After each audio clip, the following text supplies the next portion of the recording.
있죠. 자식 키우면서 별일 다 했었지만 내 평생 이런 일은 처음이라서 사연까지 보내게 됐습니다. 그리고 사기라는 게 정말 멍청해서 당하는 게 아닌 것 같아요. 작정하고 덤비면 멀쩡한 사람도 바보 만드는 사기꾼들 수법이었죠. 피도 눈물도 없던 놈들 눈에 딱 걸린 사람이 하필이면 소중한 제 딸이었습니다. 딸은 정말 제 눈에 넣어도 아프지 않을 제 목숨 같던 딸이었어요. 허망하게 자식을 잃어본 아픔이 있었기 때문에 가슴이 철렁했습니다. 사실 저한테는 큰아들이 한 명 더 있었거든요. 그 아들은 정말 효심 깊고 우애까지 깊던 정 많은 아들이었답니다. 워낙 공부를 잘했던 아들은 누가 시키지 않아도 늦은 시간까지 시험 공부를 했었어요. 늦은 시간까지 공부하는 아들을 위해 간식 준비를 해주는 게 참 행복했죠. 제가 간식을 챙겨주면 아들은 놀란 목소리로 자리에서 일어나 말했습니다. 이 시간까지 안 주무셨어요? 벌써 12시예요. 네가 안 자는데 내가 어떻게 자. 출출할 텐데 이거라도 좀 먹어가면서 해. 네, 엄마. 근데 앞으로는 간식 안 챙겨주셔도 괜찮아요. 제가 좋아서 하는 공부인데요. 무슨 일이든지 배가 든든해야 일을 하지. 내 걱정 말고 어서 먹어. 그 당시 아들이 고등학교 3학년이었는데 한창 수능 시험을 준비하느라 늦은 시간까지 공부했습니다. 누가 시키지 않아도 알아서 공부하는 아들이 당연히 기특하지 않겠습니까? 저는 아들 공부하는 모습만 봐도 배가 부른 것 같았어요. 심지어 아들은 자기 공부하면서도 여동생까지 살뜰히 챙기기까지 했었습니다. 한 번은 딸이 숨을 헐떡이면서 집에 들어오길래 걱정스러운 목소리로 물었어요. 너 왜 이렇게 뛰어와? 무슨 일 있어? 아, 엄마, 아파트 입구에 가로등 불이 나갔나 봐. 오늘 집에 올 때 보니까 너무 어두워서 막 뛰어왔어. 난 또 누가 쫓아오는 줄 알았네. 금방 고쳐두겠지. 너네가 참 겁도 많다. 깜깜하면 무섭단 말이야. 유독 겁이 많던 딸은 어두운 곳을 무서워했어요. 그 이야기를 들은 아들이 딸을 보면서 걱정스러운 목소리로 말했습니다. 그럼 내일은 내가 앞에서 기다릴 테니까 같이 오자. 정말? 나랑 비슷한 시간에 끝나? 어차피 저녁엔 자율학습이니까 내가 시간 맞춰서 올게. 그래, 오빠 고마워. 아들은 딸의 일이라면 가장 먼저 나섰어요.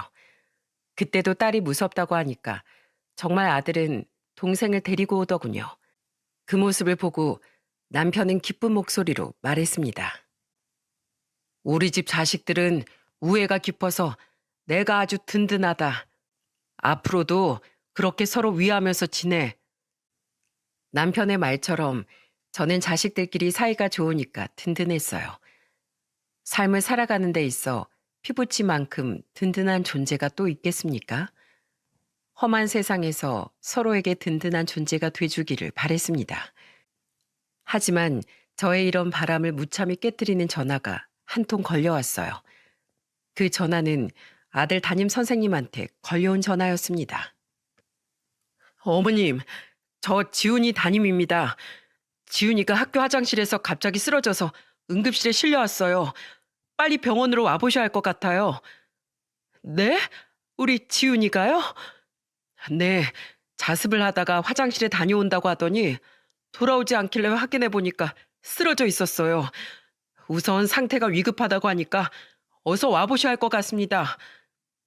속 한 번 썩힌 적이 없던 아들이 쓰러졌다는 전화를 받고 가슴이 철렁했어요. 제 눈으로 보기 전까지 청천벽력 같은 소식을 믿을 수 없었습니다. 정신이 반쯤 나간 채 남편과 같이 병원으로 갔던 것 같아요.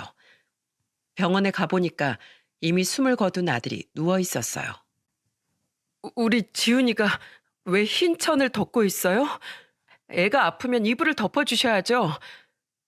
저는 의료진의 안내를 받고 아들 앞으로 갔습니다. 그런데 흰 천을 덮고 있는 걸 보고 기절하는 줄 알았어요. 의사를 붙들고 숨이 넘어갈 듯한 목소리로 빌었습니다. 제발 살려주세요. 우리 아들 이렇게 가면 안 돼요. 빨리요. 죄송합니다. 병원에 도착했을 때 이미 심폐소생술도 어려웠던 상태였습니다. 그럴 리가 없어요. 나한테 한마디 말도 없이 우리 아들이 그럴 리가 없다고요. 집 앞을 나가도 꼭 나한테 말하고 나가던 애였어요. 이렇게 부모만 두고 말 없이 떠날 리가 없다니까요. 의사한테 애원하면서 울던 저는 몸에 힘이 풀리면서 그 자리에 주저앉았습니다. 남편은 그런 저를 부축하면서 힘겹게 말했습니다. 여보, 진정해. 정신 차려야지. 이럴 때일수록 우리가 정신을 차려야지. 내가 우리 지훈이 없이 어떻게 살아. 내 손으로 먹이고 입히던 내 새끼 먼저 보내놓고 이제 어떻게 살아. 아이고, 지훈아. 일어나봐. 엄마야. 너 대학 가면 하고 싶은 거 많다고 했잖아. 이제 조금만 있으면 시험 보고 대학 갈 수 있는데 왜 여기 누워 있는 거야. 어서 일어나야지. 엄마랑 집에 가자. 어서 일어나. 가슴이 찢어진다는 기분이 이런 건가 싶을 정도로 허망했습니다. 내 배 아파서 자식을 낳을 때보다 더 큰 고통이 느껴졌어요. 하염없이 울던 저는 결국 그 자리에서 실신까지 할 정도였어요. 정신을 차렸을 때 아들의 빈소가 마련됐는데 도저히 믿기지가 않았습니다. 충격이 컸는지 아들의 영정사진을 보면서 소리도 내지 못하고 울었어요. 그런 저를 안아주던 딸은 저와 같이 울면서 말했습니다. 엄마, 울지 마. 지혜야, 네 오빠 불쌍해서 어떡하니? 불쌍해서 어떡해. 매일 공부만 하다가 이렇게 가버려서 어떡해. 저의 울음 섞인 한탄에 딸은 그저 저를 꽉 안아줬어요. 남편도 아들의 장래가 믿기지 않는 듯 멍하니 앉아 있었죠. 갑자기 가족을 잃은 충격에 모두가 슬픔에 잠겨 있었어요. 그렇게 하루아침에 아들을 가슴에 먼저 묻게 된 겁니다. 정신없이 아들의 장례가 끝난 뒤 저는 한동안 편히 밥 한 끼를 먹을 수가 없었어요. 그런 저를 보고 남편이 걱정스럽게 말하더군요. 이렇게 아무것도 안 먹으면 어떡해. 뭐라도 먹어야지. 밥이 모래알 씹는 것 같아. 먹고 싶지 않아. 나 좀 그냥 내버려둬. 식음 전폐하고 누워만 있는 저를 남편이 많이 걱정했어요. 그런데 그때 제가 며칠째 아무것도 못 먹으니까 딸이 직접 죽을 끓여다 주면서 말했습니다. 내가 죽 좀 끓여왔어. 엄마, 죽이라도 좀 먹자. 어? 지혜야, 엄마 정말 아무것도 삼킬 수가 없어. 아들 먼저 보낸 죄인이야. 다 내 잘못이야. 엄마가 왜 죄인이야? 아니야. 엄마 제발 그런 생각하지 마. 내가 있잖아. 내가 오빠 목까지 더 잘 살게. 아니야. 우리 딸 건강하게 살아. 엄마 눈치 보지 말고. 제 슬픔이 너무 힘들어서 차마 딸의 상태를 살피지 못했어요. 그런데 딸이 제 눈치를 보면서 아들 목까지 열심히 살겠다고 하는 말에 깜짝 놀랐어요. 이러다 딸한테 부담을 줘서 힘들게 할까봐 겁났습니다. 그 후 저는 아들이 쓰던 방을 남편과 딸이랑 같이 정리를 했어요. 그 후 저는 하나뿐인 딸을 애지중지 키웠습니다. 딸이 피아노를 배우고 싶다고 해서 대학 준비까지 도왔어요. 그리고 딸이 학교가 끝날 시간이 되면 아예 학교 앞으로 딸을 데리러 갔었습니다. 딸은 그런 저를 보면서 미안한 목소리로 말했어요. 엄마, 이렇게 매일같이 학교 앞으로 안 와도 괜찮아. 아니야, 엄마가 우리 딸 빨리 보고 싶어서 오는 거야. 그래, 그게 엄마 마음 편하게 하는 방법이면 그렇게 해. 딸이 고등학교 3학년이 됐을 때 저는 늘 딸을 데리러 다녔습니다. 집에서 가만히 딸을 기다리는 시간이 초조했거든요. 그런 저를 잘 알고 있던 딸은 제 마음을 가장 잘 알아줬어요. 그렇게 딸과 저는 친구처럼 가깝게 지냈습니다. 이런 귀한 딸이 어느새 대학까지 졸업해서 피아노 학원을 차렸을 때 너무 기뻤어요. 남편은 딸의 학원을 둘러보면서 뿌듯한 목소리로 말했습니다. 우리 딸이 이젠 어린애들을 가르치는 거야? 당연하지. 아빠 딸 멋있지? 그래, 우리 딸 아주 잘 컸네. 어디 제대로 한번 해봐. 딸은 과외를 하면서 모아둔 돈과 대출까지 좀 껴서 작은 학원을 차렸습니다. 그리 넓은 공간은 아니었지만 딸은 학원에서 아이들을 가르치는 일을 즐거워했습니다. 그런 딸한테 제대로 된 학원 하나 차려줄 형편이 안 되니까 너무 미안했죠. 그렇게 시간이 흘렀고 딸의 학원도 점차 자리를 잡아가고 있었습니다. 그리고 딸이 30 후반쯤 됐을 때 저는 처음으로 딸의 남자친구를 소개받게 됐어요. 딸이 연애하고 있다는 건 알고 있었지만 정식으로 소개받는 건 처음이었습니다. 예비 사위는 저와 남편을 보면서 씩씩한 목소리로 인사했어요. 안녕하십니까? 저는 문용남이라고 합니다. 남편은 씩씩한 목소리로 인사하는 예비 사위를 보고 호탕한 목소리로 말했습니다.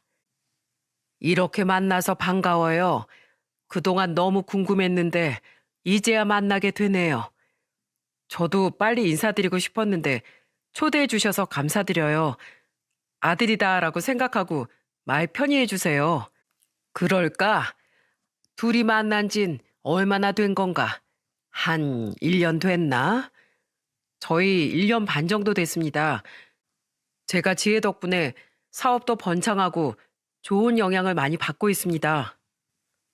사업한다고 듣긴 했는데 사업을 크게 하는 건가? 점점 늘려가고 있는 중이에요. 제가 조만간 정식으로 사무실에 장인 장모님 초대하겠습니다. 예비사위는 사업을 하고 있다고 했어요. 남편이 궁금한 듯 물어보니까 사무실까지 소개해주고 싶다고 하더군요. 그래서 자기가 하는 사업에 자부심이 있는 모습이 듬직해 보였죠. 처음 인사 오던 날 예비사위를 데리고 같이 외식까지 했어요. 예비사위는 소고기를 먹는 내내 집게와 가위를 들고 저와 남편 접시에 고기를 놔주면서 말했습니다. 장모님, 고기는 괜찮으세요? 밑반찬도 맛있고 고기도 부드럽고 좋네. 다행이네요. 드시고 싶은 만큼 마음껏 드세요. 오늘은 예비사위가 제대로 대접하겠습니다. 무슨 소리야? 우리가 사야지. 우리가 초대했는데 무슨 그런 소리를 내. 아닙니다. 이렇게 예쁘고 현명한 지혜 잘 키워주신 덕분에 제가 만날 수 있었잖아요. 당연히 제가 사야죠. 저는 예비사위한테 한 끼 제대로 대접하려고 간 식당인데 잠시 화장실을 다녀오겠다고 하더니 정말로 계산까지 다 해둔 겁니다. 밥 잘 먹고 계산하려던 남편이 계산이 완료된 걸 알고 깜짝 놀란 목소리로 예비사위를 보면서 말했어요. 정말 자네가 계산했나? 그럼요. 제가 당연히 대접해 드려야죠. 왜 그랬어? 우리 딸 남자친구한테 우리가 대접하려고 했던 건데. 그러시면 저 또 한 번 초대해 주세요. 불러만 주시면 언제든 달려가겠습니다. 사업을 해서 그런지 사람이 아주 센스가 좋네. 예비사위는 재치 있는 말과 행동으로 남편한테 눈도장을 제대로 찍었어요. 그렇게 딸과 함께 집으로 돌아오는데 남편은 딸을 보면서 말했습니다. 지혜가 사람 보는 눈이 있네. 사람이 진솔해 보이고 아주 듬직한 것 같아. 아빠 마음에 들어서 진짜 다행이다. 엄마는? 엄마는 어땠어? 딸은 저를 보면서 궁금한 듯 물었습니다. 첫인상이 나쁘지 않은 것 같아. 아직 한 번 봐서 그런가 자세히 모르겠다. 반응이 왜 그래? 엄만 별로였어? 아니, 아직 한 번 본 사이니까 그렇지. 첫인사 나누고 밥 한 끼 먹었을 뿐인데 어떻게 사람을 다 알 수 있겠습니까? 그래서 저는 딸에게 솔직하게 첫인상이 나쁘지 않은 정도라고 답했어요. 이런 저의 반응이 신경 쓰였는지 딸은 며칠 뒤 예비 사이가 초대했다면서 사무실로 저희 부부를 데리고 간 겁니다. 가보니까 사무실도 깔끔하고 넓었어요. 예비 사위는 익숙한 듯 사무실 내부를 소개해주면서 말했습니다. 현재 직원은 한 30명 정도 있어요. 사업이 점차 확장 중이라서 점점 더 늘어날 것 같아요. 마케팅 회사를 운영한다던 예비 사위의 사무실은 정말 여러 직원이 오고 가고 있었습니다. 저는 그 모습을 보고 예비 사위한테 감탄하는 목소리로 말했습니다.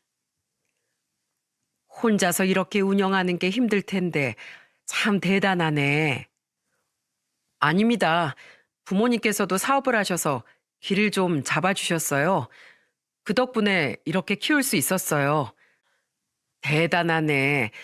부모가 도와줘도 할 줄 모르면 이만큼 못 왔겠지. 참 성실하고 바르게 살았던 것 같네. 여러 명의 직원을 책임지고 이끌어가는 예비 사위의 모습이 믿음직스러워 보였습니다. 예비 사위는 생활력 강하고 책임감 있는 모습이 돋보였어요. 그리고 저를 보고 진지한 목소리로 이런 말까지 했습니다. 장모님, 지혜 행복하게 해줄 자신 있습니다. 지혜가 피아노 학원도 더 잘 운영할 수 있게 제가 적극 지원해 줄 거예요. 평생 지혜가 좋아하는 일만 하면서 살 수 있게 할 겁니다. 믿어주세요. 자네가 그렇게 말 안 해도 우리 지혜 지금도 잘하고 있어. 그러니까 옆에서 지치지 않게 응원해줘. 외롭지 않게 옆에서 잘 지켜줘. 네, 장모님 믿어주세요. 예비사이가 정말 우렁찬 목소리로 딸을 행복하게 해주겠다고 하는 말이 그저 고마웠습니다. 양가의 결혼 허락을 받은 딸과 예비사이는 결혼 준비를 시작하게 된 겁니다. 심지어 예비사이는 결혼 준비에 대해 논의할 게 있다면서 집으로 찾아왔어요. 현재 제가 살고 있는 빌라가 굉장히 고급 빌라예요. 이미 가정 가구도 다 있기 때문에 지혜는 따로 준비할 게 없을 것 같아요. 그 말에 저는 깜짝 놀라서 말했죠. 그래도 그렇지. 어떻게 빈손으로 딸 시집 보내. 정말 신경 안 쓰셔도 돼요.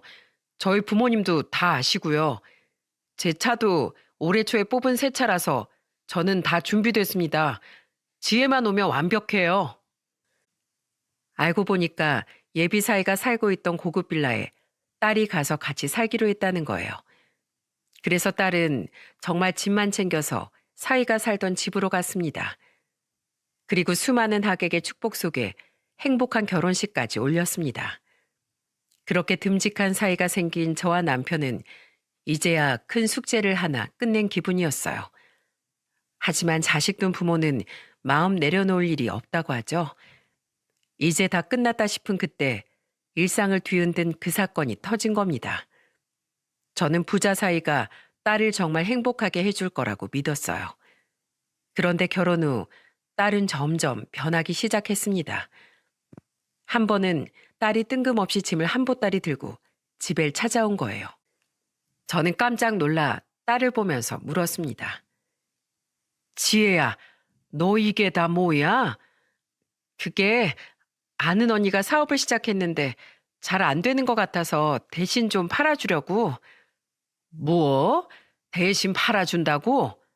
아니, 대체 무슨 사업을 하길래 이런 걸 가져온 거야? 주방 세제는 뭐고 휴지들은 다 뭐야? 가게 하다가 망한 거야? 딸은 뜬금없이 생필품을 싸들고 와서 아는 언니를 돕고 있다고 하는 겁니다. 그런데 짐가방을 보니까 생필품이 가득 들어 있었죠. 제가 짐가방을 이리저리 보고 있자 딸은 제 손을 덥석 잡으면서 애원하듯 말했어요. 엄마, 이거 좀 사주면 안 될까? 너 지금 이거 다 나한테 팔려고 가져온 거야? 그 언니가 사정이 너무 급하다고 해서 어쩔 수 없었어. 난 지난번에 이미 사서 아직 집에 물건이 그대로 있어. 그 언니가 대체 누군데? 네가 왜 이런 걸 대신 팔아주고 다녀? 엄마 제발 이거 받고 나 35만 원만 줘. 얘 좀 봐. 갑자기 와서 무슨 뚱딴지 같은 소리야. 진짜 그 언니가 사정이 급해서 그래. 나 피아노 학원 차렸을 때 내 일도 도와주던 언니라서 내가 외면할 수가 없어. 마트에서 사도 10만 원도 안 될 것 같은 양인데 딸은 35만 원이나 달라고 하는 겁니다. 정말 어이가 없었어요. 그래서 딸한테 단호한 목소리로 물었습니다. 진짜 아는 언니 거 파는 거 맞아? 그럼 진짜지. 내가 이런 게 어디서 나서 엄마한테 팔겠어. 이건 엄마 주고 가. 너 도와줬던 사람이라고 하니까 내가 눈 딱 감고 사는 거야. 그리고 이제 더는 돕겠다고 나서지 마. 급한 사람 도와주다 보면 한도 끝도 없어. 알겠어? 알겠어. 나 정말 다신 안 그럴게. 엄마, 진짜 고마워. 저는 딸한테 35만 원을 입금해 줬어요. 대체 어떤 지인이길래 저런 걸 팔고 다니게 하나 의아했죠. 찜찜하긴 했지만 워낙 마음이 약한 딸이라서 정말 지인을 돕고 있다고 생각했어요. 지금 생각해보면 이때라도 제가 제대로 파헤쳤어야 됐다는 생각이 드네요. 하지만 저는 첫 번째 정황을 놓쳐버렸고 그 후로도 딸의 낌새가 점점 수상해지기 시작했습니다. 그러다가 한 번은 딸한테 반찬을 가져다 주기로 약속했던 날이었어요. 전화를 걸었더니 신호음이 한참 울리더니 딸이 전화를 받길래 저는 의아한 목소리로 말을 꺼냈습니다. 주말에 뭐 하고 있었길래 전화 이렇게 늦게 받아? 내가 요리 좀 한다고 늦게 받았어. 그런데 왜? 왜긴 왜야.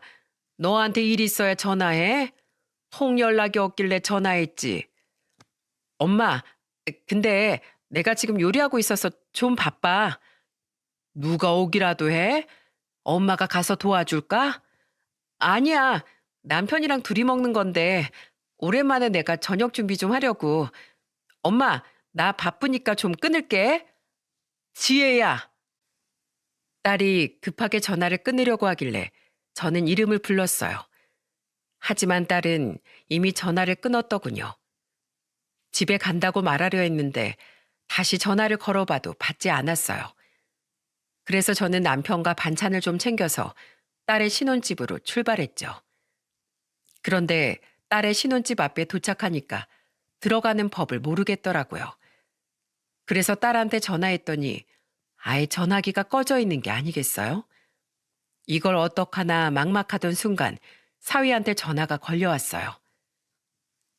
장모님, 지금 저희 신혼집 오신 거예요? 아, 오늘 내가 지혜한테 반찬 좀 가져다 준다고 했는데 통 연락이 안 되네. 자네 집에 있으면 여기 출입구로 좀 나와줄 수 있겠나? 말도 없이 막 오시면 어떡해요. 여긴 일반 아파트랑 달라서 미리 말을 해줘야 출입이 된다고요. 외부인이 쉽게 들어올 수가 없는 곳이에요. 뭐 그런 집이 다 있어. 그럼 자네만 내려와서 이걸 좀 가져가던지. 반찬은 됐어요. 저희 어차피 밥도 잘 안 해 먹어요. 오늘도 아무것도 안 먹고 그냥 쉬고 있어요. 방금 지혜는 자네랑 같이 밥 먹으려고 요리하고 있다고 했는데 벌써 다 먹고 다 쉰다는 말이죠. 저 피곤하니까 이만 끊을게요. 사위는 황당한 소리를 하더니 황급히 전화를 끊어버렸어요. 딸과 사위의 말이 달라서 저는 당황스러웠죠. 그런데 옆에 있던 남편이 화를 내면서 말하는 겁니다. 지금 뭐 하자는 거야? 아무리 그래도 그렇지. 장인 장모가 왔는데 얼굴도 안 내밀어? 전화 걸어봐 당장. 남편은 잔뜩 화난 목소리로 역정을 냈어요. 그래서 사위한테 전화를 걸었죠. 하지만 사위는 끝내 전화를 받지 않았습니다. 답답했던 저는 딸한테 전화를 걸자 딸은 힘이 없는 목소리로 전화를 받았어요. 엄마, 지혜야, 너 목소리가 왜 그래? 어디 아파? 아니야.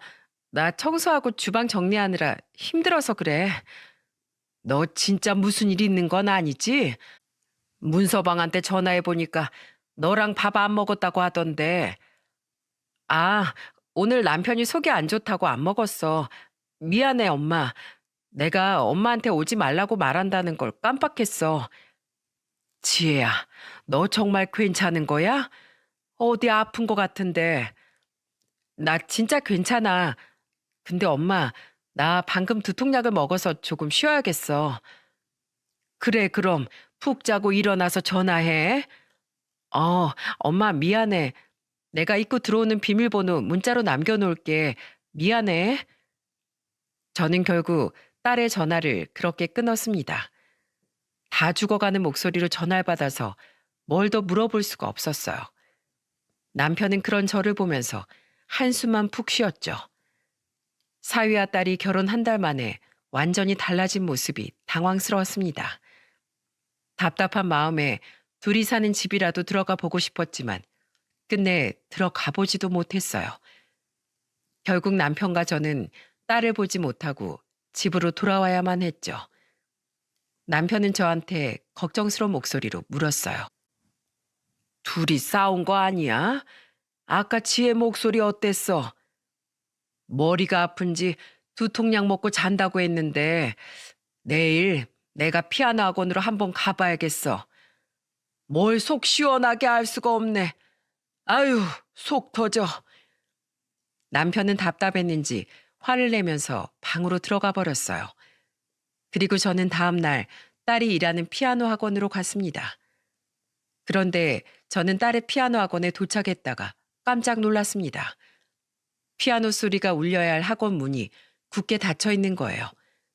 심지어 한동안 와보지도 않은 건지 문 앞에 광고 전단지가 쌓여 있었어요.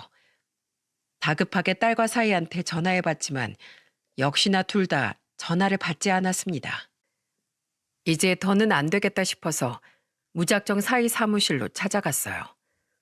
딸이 해외로 시집간 것도 아닌데 이 정도로 연락이 어려운 게 말이 됩니까?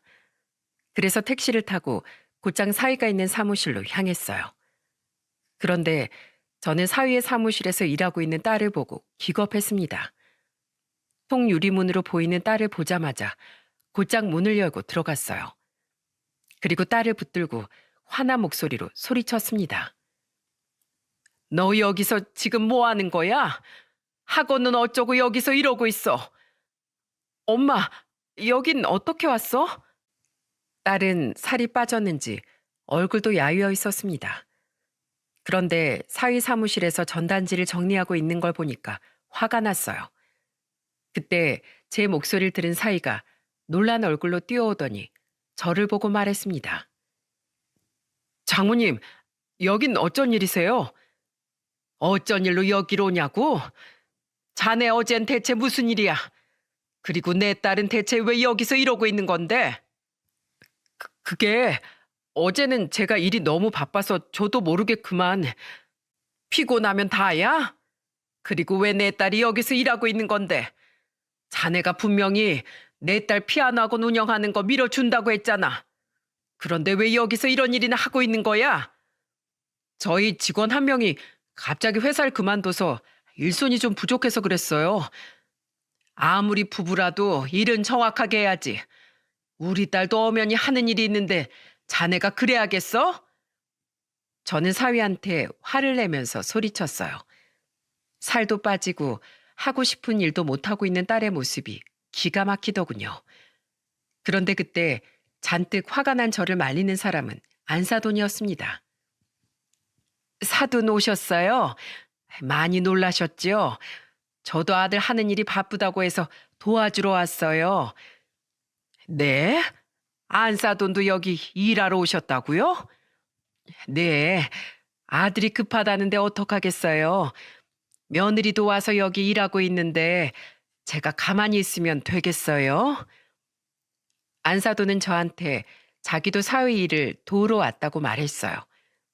그런데 일하는 사람치고 머리부터 발끝까지 너무 화려한 모습이었죠. 그래서 저는 의심스러운 목소리로 안사돈을 보면서 물었습니다. 그런데 일한다는 사람이 그런 굵은 반지를 끼고 하세요?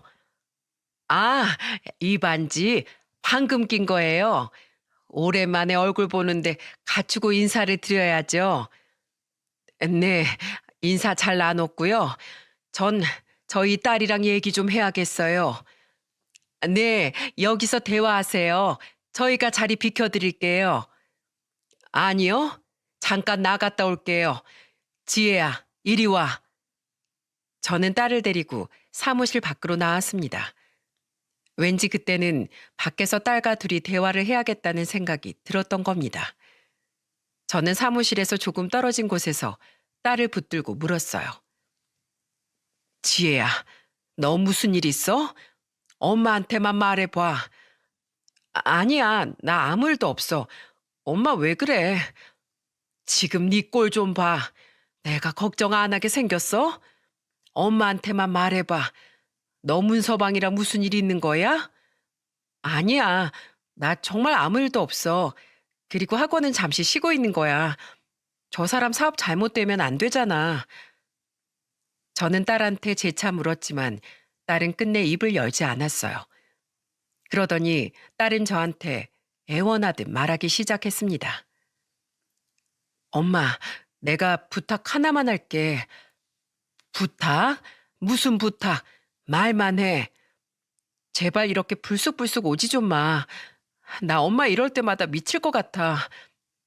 뭐야? 지금 너 나보고 오지 말라는 거야? 내가 여기 괜히 왔어? 네 걱정돼서 온 거잖아. 그러니까 내 걱정하지 마. 그냥 나 좀 내버려둬. 엄마가 이럴수록 나만 힘들어. 너 지금 네 남편 눈치 보는 거야? 딸 키워서 시집 보내놨더니 남의 집 딸 다 됐네. 부모 속은 다 들어가는지도 모르고 자기 살기만 바쁜 것 좀 봐. 네 소원대로 앞으로 연락 안 한다. 안 해. 그때는 딸이 저한테 찾아오지 말라고 하는 말이 너무나 속상했어요. 그래서 저도 모르게 딸한테 마음에도 없는 소리를 잔뜩 해버리고 집으로 와버렸습니다. 남편은 화가 난 채 집에 온 저를 보고 물었어요. 당신 무슨 일 있었어? 우리 딸은 시집가도 철이 안 들어. 시집가기 전에도 예민하게 굴더니 결혼하고도 저러네. 무슨 일만 꼬이면 나한테 화를 내. 왜 그래 또? 당신이 그냥 이해해. 나보고 찾아오지 좀 말라는데 어떻게 이해를 해? 당신도 당분간 지희한테 연락하지 마. 죽이 되든 밥이 되든 살아보라고 해. 저는 남편한테도 괜히 화를 내며 말했어요. 이때만 해도 저는 딸과 엄마 사이에 있을 법한 작은 다툼 정도라고 생각했죠. 아마 딸을 둔 어머님들은 공감하실 겁니다. 하지만 제 딸은 이날 이후 증발이라도 한 듯이 연락이 뚝 끊겼어요. 그렇게 한 일주일쯤 지났던 것 같아요. 딸은 저와 작은 마찰이 생기면 3일을 넘겼던 적이 없었어요. 늘 먼저 연락해서 죄송했다고 사과하던 딸이었죠. 그래서 그때는 일주일씩이나 연락이 안 되는 딸이 의아했습니다. 그러던 어느 날 밤 저는 끔찍한 악몽을 꾸게 됐어요. 어두운 동굴 같은 곳에서 딸이 서럽게 울고 있는 거예요. 꿈속에서 저는 울고 있는 딸한테 달려갔습니다. 어둠 속에서 혼자 울고 있는 딸의 얼굴을 닦아주면서 다급하게 물었어요. 지혜야, 왜 울어?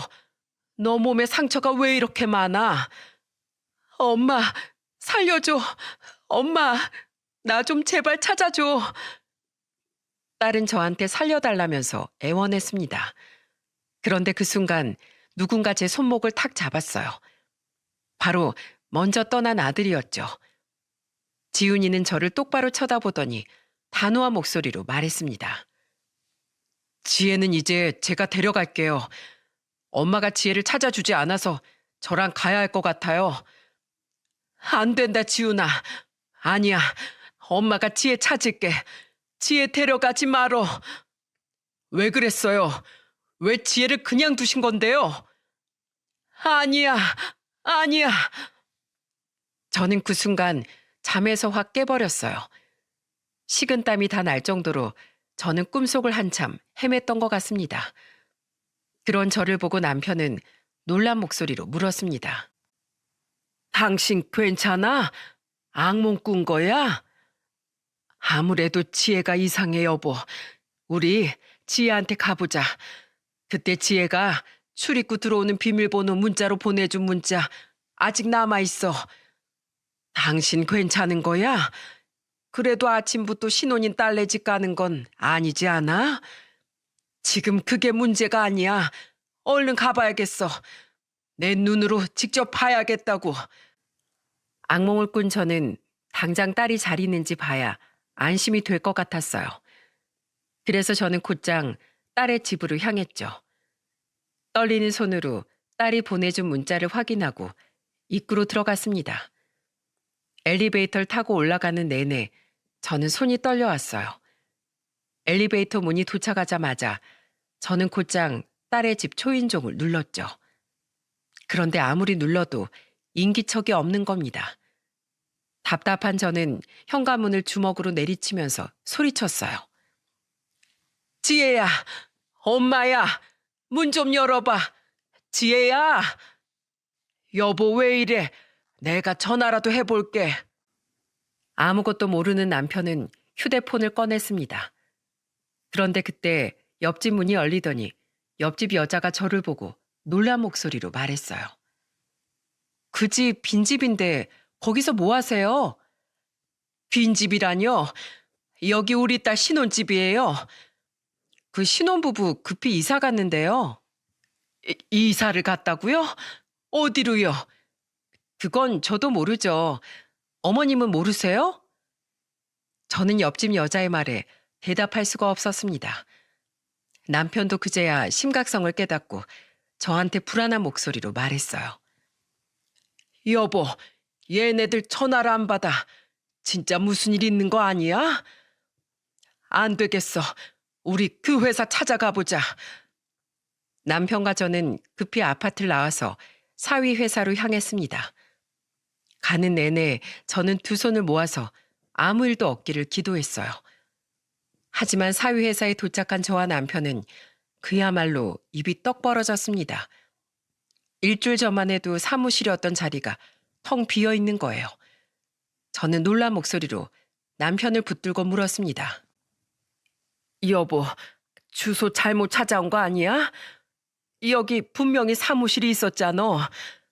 그러니까 여기가 맞는데. 아니, 대체 이게 무슨 일이야? 여보, 경찰 불러, 경찰, 빨리. 제 말에 남편은 경찰에 신고했어요. 신고를 받고 출동한 경찰은 저희가 하는 말을 듣더니 재차 확인하듯 물었습니다. 여기 사무실이 있었다는 말씀이시죠? 네, 맞아요. 분명히 여기 사이간의 사무실이 있었다고요. 우선 조사를 좀 더 해봐야 알겠지만 다단계가 의심스럽네요. 다단계요? 일주일 만에 사무실이 증발하듯 사라졌으면 그것밖에 없어요. 우선 조사해보고 연락드릴게요. 그럼 제 딸은요? 딸도 없어졌는데요. 걱정 마세요. 일단 사건 접수됐으니까 저희가 연락드릴게요.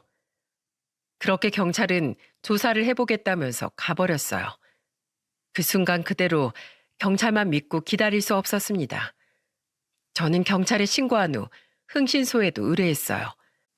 딸이 사라졌는데 제가 가만히 기다릴 수가 없었죠. 그런데 여러분들 중에 누가 더 빨리 찾았는지 아시나요? 흥신소가 더 빨리 저희한테 연락을 줬습니다. 저희가 의뢰하고 며칠 지나지 않았는데 담당 직원한테 바로 연락이 온 겁니다. 그래도 연락을 기다리는 동안 애 같아서 잠도 오지 않았어요. 핸드폰만 끼고 연락만 애타게 기다렸죠. 그런데 며칠 만에 연락 온 흥신소 직원은 어이없다는 목소리로 말하기 시작했어요. 놀라지 말고 들으세요. 그 사위라는 사람 완전 꾼이에요, 꾼. 예? 꾼이요? 사위가 마케팅 회사를 한다고 했었다고 했죠? 네, 맞아요. 요즘에 마케팅 회사로 둔갑한 다단계가 많은데 그 사위라는 인간도 다단계 네트워크 마케팅을 하던 거였어요. 그게 뭔데요? 제가 우선 사이가 도망간 곳 찾았고 거기서 찍은 영상부터 보내드릴게요. 이거 완전히 가족들끼리 똘똘 뭉쳐서 하는 다단계예요. 저희 직원이 직접 잔입해서 몰래 찍은 영상이에요. 저는 직원의 말에 한 대 얻어맞은 것 같았습니다. 전화를 끊고 전달받은 영상을 확인해 보니 진짜 기가 막히더라고요. 그 영상에는 사위놈이 사람들을 모아놓고 제품 홍보와 회사 홍보를 하고 있었습니다. 여러분, 돈을 쉽게 많이 벌고 싶으시죠? 제가 오늘 여러분들에게 마지막 기회를 드리려고 이렇게 좋은 제품 가지고 왔습니다. 여러분들은 이 제품을 판매하시고 홍보를 많이 해주실수록 계급이 올라가게 될 거예요. 한 단계씩 올라갈수록 수당 금액도 상승합니다. 그리고 추가로 지인을 추천할 경우 추가 수당도 저희 두둑하게 반드시 챙겨드리겠습니다. 부자가 되고 싶으시다면 반드시 저를 믿으셔야 합니다. 그 영상을 보니까 정말 다단계 느낌이 확 났습니다. 영상을 보니까 사이 뒤에는 사돈 부부도 서 있었습니다. 알고 보니까 사람들을 끌어모아서 물건을 판 뒤에 또 다른 지인들까지 끌어오게 만드는 구조였어요. 그런데 그 영상 어디에도 딸이 보이지 않아서 저는 초조했습니다. 경찰과 한참을 달려간 끝에 사무실을 급습했어요. 경찰이 들이닥치자 그 자리에 있던 사람들이 모두 도망을 치기 시작했습니다. 저는 가장 먼저 사이놈을 찾았고 사이놈은 노트북을 챙겨서 달아나려다가 저한테 딱 걸리고 말았어요. 사이놈을 보고 경찰을 보면서 소리쳤습니다. 여기 있어요. 사기꾼 이 사람이에요. 저기 도망가는 아줌마 아저씨도 한패예요. 빨리요. 저와 남편이 소리치면서 말하니까 같이 온 경찰들이 재빨리 달려가 세 사람을 각자 붙들었습니다.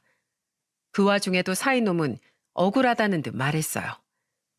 선량한 시민 이렇게 막 체포해도 됩니까? 예?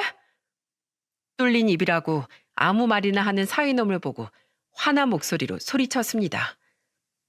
뭐? 선량한 시민? 불법 회사 차려놓고 사기치는 놈이 선량한 시민? 내 딸 어디다 숨겼어? 내 딸 내놔. 몰라요. 나도 모른다고요. 사이놈은 모른다고 뻔뻔하게 소리쳤어요. 그때 경찰들과 남편은 그 건물을 구석구석 뒤지고 다녔죠. 딱 보니까 사이놈은 쉽게 입을 열지 않을 것 같았습니다. 그런데 그 순간 한 경찰이 소리쳤어요. 여기 여성 피해자가 있습니다. 그 소리를 듣자마자 저는 바로 달려갔습니다. 그곳은 바로 사기꾼 일당들의 숙소였어요. 저는 낯선 곳에서 벌벌 떨고 있는 딸을 보고 눈물을 흘리면서 소리쳤습니다. 지혜야, 엄마야, 엄마 왔어.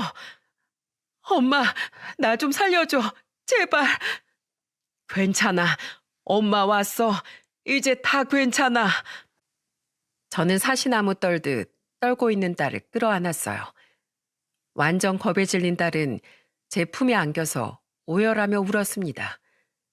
하염없이 우는 딸의 머리를 어루만지는데 딸은 오열하면서 말했어요. 엄마, 나 여기 감금됐었어. 도망치다 잡혀서 핸드폰이랑 카드도 다 뺏겼어. 감금? 너 감금시킨 놈들이 설마 널 때렸어? 상처는 다 뭐야? 맨발로 도망치다가 잡혔어. 진짜 살고 싶어서 죽기 살기로 도망쳤는데 잡혀서 맞은 거야. 그 가족이 날 이렇게 때렸어. 엄마가 미안하다. 너무 늦어서 미안해. 더 빨리 왔어야 했는데 미안하다. 저는 딸과 부둥켜 안고 한참을 울었어요. 딸은 양발에 상처가 가득했고 팔과 다리 할 것 없이 온몸이 멍투성이었습니다. 제 품에서 키울 때도 손 한 번 대본 적 없던 딸인데 억장이 무너졌어요. 결국 그 사기꾼 일당들은 현장에서 체포됐죠. 남편과 저는 딸을 챙겨서 같이 경찰차에 탔습니다. 저는 차 안에서 딸의 손을 놓을 수가 없었어요. 경찰서에 도착한 뒤 딸은 피해자 진술을 시작했어요. 딸이 힘겹게 털어놓은 이야기는 충격적이었습니다. 제 통장에 1억 3천이 있다는 걸 알고 그 돈을 뺏으려고 했어요. 통장 비밀번호 알려줄 때까지 저를 저 사람들이 돌아가면서 때렸어요. 시댁 식구들이 돌아가면서 폭행을 한 겁니까? 네, 저를 때리면서 비웃고 조롱하기까지 했어요. 딸의 말을 들은 저는 우는 목소리로 말했습니다. 그냥 돈 주고 도망 나오지 그랬어. 네 목숨이 중요하지 그깟 돈이 뭐라고 입을 꾹 다물고 있었어. 저런 사기꾼 놈들한테 내 돈 한 푼도 넘겨주기 싫었어. 내가 얼마나 피땀 흘려 모은 돈인데. 지혜야, 엄마는 네가 더 소중해. 제발 너부터 챙겨. 어렵게 딸을 구한 저는 가슴이 미어졌어요. 그래도 이렇게 딸을 구해낸 게 천만다행이라고 생각했습니다. 그런데 본격적인 조사가 이뤄지니까 사기꾼 가족 일당은 사기 전과만 다 합쳐도 무려 20범이 넘는 놈들이었어요. 저는 그 사실을 듣고 사이놈을 보면서 소리쳤습니다. 이런 쓰레기만도 못한 놈아. 네가 감히 내 딸을 농락해? 절대 가만 안 둘 거야. 선량한 사람들 등쳐먹고 잘 살 것 같아? 사람 잘못 골랐어. 난 지구 끝까지 쫓아가서 내 딸이 겪은 고통보다 더 큰 고통으로 복수할 거야. 정말 그때는 법이고 뭐고 다 제쳐두고 사기꾼 가족들 머리를 다 쥐어뜯어 놓고 싶었어요. 그래도 저는 미리 확보한 사기 증거들은 모두 경찰에 제출했습니다. 비겁한 방법이 아니라 정정당당하게 법의 심판을 받게 하고 싶었어요. 그 결과가 어떻게 됐는 줄 아십니까? 사이라는 놈은 징역 5년을 받았고 사이놈 부모란 것들도 비슷한 형량을 선고받게 된 겁니다. 그러니까 가족끼리 나란히 교도소에 수감된 거죠. 하지만 뉴스에 대서특필될 만큼 큰 금액은 아니라서 아마 뉴스로는 접하지 못하셨을 거예요. 하지만 돈이 크고 작고를 떠나서 이런 사기꾼이 판을 친다는 게 문제 아닙니까? 지금 제 딸은 정신적 피해가 커서 정신과 치료를 받기 시작했습니다. 다친 게 가슴 아프다가도 이렇게 내 딸을 다시 볼 수 있는 것만으로도 저는 하늘에 감사했어요. 만약 딸이 잘못됐다면 저는 더 이상 세상을 살 이유까지 잃게 됐을 거예요. 자식을 둘이나 앞세우고 어떤 부모가 제정신으로 살 수 있겠습니까? 그래도 마냥 애인 줄 알았던 딸은 강한 의지로 치료를 받고 있답니다. 벌써 6개월 정도가 흘렀는데 딸은 조금씩 예전 모습을 되찾아 가고 있어요. 꼭 이겨내서 다시 예전처럼 피아노를 치는 딸을 보고 싶네요. 그날 제 꿈에 나타난 아들은 저한테 딸이 위험하다는 걸 알려주고 싶었던 것 같습니다. 가족은 하늘에서 맺어준 인연이라고 하죠. 아무리 세상에 믿을 사람 없다고 해도 곁에 있는 가족들은 항상 든든하게 그 곁을 지켜줄 겁니다. 제가 이런 사연을 쓰게 된 것도 어려운 때일수록 가족 먼저 챙기길 바라는 마음에서 쓰게 됐어요. 내 자식은 내가 지킨다는 생각으로 호랑이 굴에 들어갔기 때문에 초인적인 힘이 나왔던 것 같습니다. 여러분들도 힘든 시기 가족들과 의지하면서 이겨내시길 바랄게요. 아무리 거친 세상이라고 해도 가족만큼은 따뜻한 품을 내어줄 겁니다. 여러분들의 가정에 평화가 깃들기를 바랄게요.